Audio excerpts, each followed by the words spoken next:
Pastor Chris and Pastor Chris again for the OKO, looking at arm lock number 17. Arm lock number 17. Chris and I were just going over this here a little bit ago. There's a lot of great concepts and principles in this one. We'll go ahead and do it in the air, do it on each other, and then I wanted to talk about a couple of things. So in the air, what we're going to do is step back, and chop the arm. We're going to continue to rotate and bring it over our shoulder, making sure that the nice white side of my arm is facing skyward, getting me some sun, and making sure that there's zero gap between us and our opponents. Once again, we're going to throw the hip, make sure our hip is lower than our opponent's hip, and then option one is a shoulder throw, or option two is we get that zero gap, elbow, hammer, and then mule. And now, let's do it on each other. Slowly.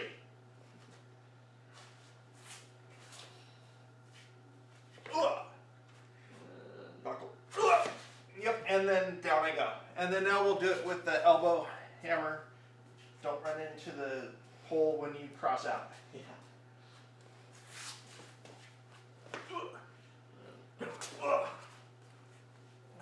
Bingo. Alright, switch spots. So we'll talk about the concepts and principles as I show the technique. Once again, I'm creating distance and I'm getting off the line of the attack.